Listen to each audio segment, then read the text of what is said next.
How's it going, everybody? It's Paul from UC Power Sports. I want to do a quick video with you guys. If you were here over the last couple of months and you purchased one of our youth machines here, I want to go over a couple of issues on them, or I should say basic operating procedures. We're going to start with the starting procedure, which is one of the biggest calls we get here is, I got it at home, I'm turning over the key, it won't start for me. So I'm going to show you guys how to start it. One of the biggest things is we want to talk is obviously you want to turn the key on. You want to make sure the e-brake is locked. Okay, big thing, e-brake locked, key on. Make sure it's in neutral. This is a used machine, so forgive the way it looks. We just about sold out of these units already. We're pretty close to Christmas right now. You want to make sure that this button right here is down. This is your starter kill. A lot of times the kids will hit this, okay, and the motor will still turn over, but it won't start because this kills the spark to the motor. So once you verify you're neutral, your e-brake is on, okay, you do not give it any gas at all. No gas to start these machines up. You will flip the choke lever up. Right down here, this choke is located right on the carburetor, okay? Then it should start. It's running. You'll slowly back off the choke as it warms up. You hear the motor start to idle up. And voila, it's running. So, big thing here for you, once you do that, you must let this machine warm up in its entirety, which means in a normal situation, you want to give it 3 to 5 minutes of warm-up time. I'd say like in the summer, in the spring, early fall. When you get into the late fall and the winter months, you want to give it solid 5 minutes, 10 minutes to warm up. The colder it is, the longer you want to let it warm up.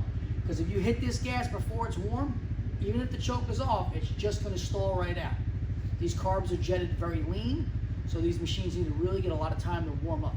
So I don't care what manufacturer you buy it from, whether it be a Polaris, or a Honda, or one of these foreign builds that we sell here, they all pretty much work the same way. So give it enough warm-up time. A few other things I want to go over on this machine while we're doing the video. Commonly asked questions. How do I change the oil? Changing the oil is pretty simple. You come around this side right here, there's a dipstick right on the motor. You can turn that right off and check your oil level. There's a little dipstick in here. You can check your level. Okay? There's a little cross hatching in there which will tell you the level. Pretty simple. Underneath, which we can't get underneath the machine. Actually, I'm going to try it. Let me see if I can flip this thing over. There you go. See that drain plug under there? Okay. That's a 17mm drain plug. There it is. So a 17mm bolt will take that drain plug out. Okay? You take that out, let it all drain out. Make sure you have your dipstick out first. Machine takes a 1040 oil, preferably a T4 or motorcycle type of blend.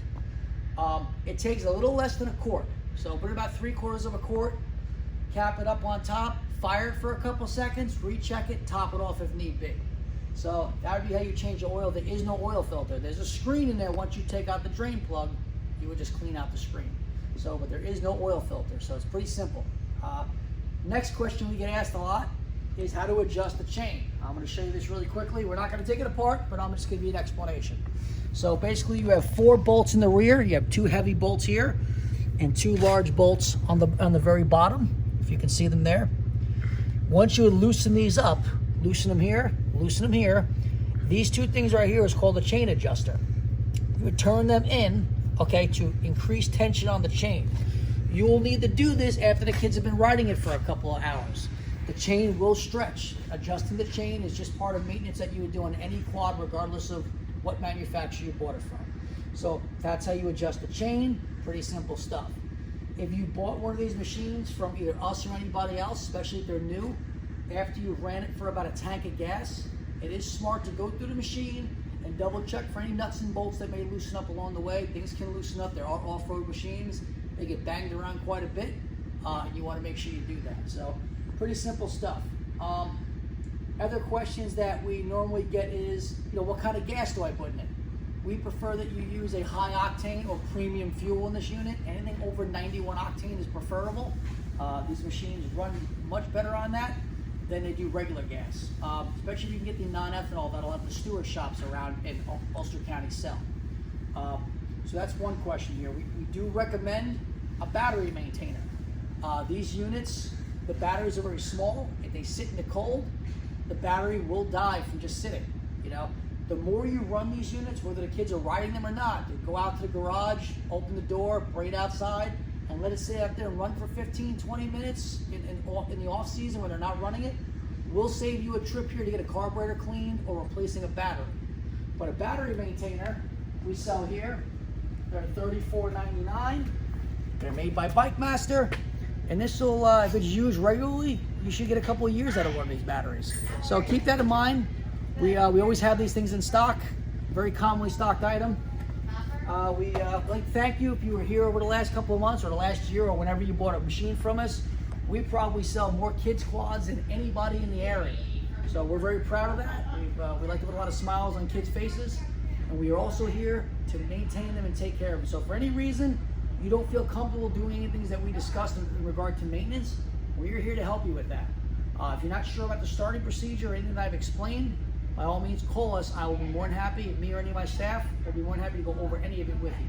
So thank you. We hope you all have a Merry Christmas. Thank you for buying something from us, a machine from us. And if there's anything we can do to help you out in the future with anything else, please let us know. Have a nice day.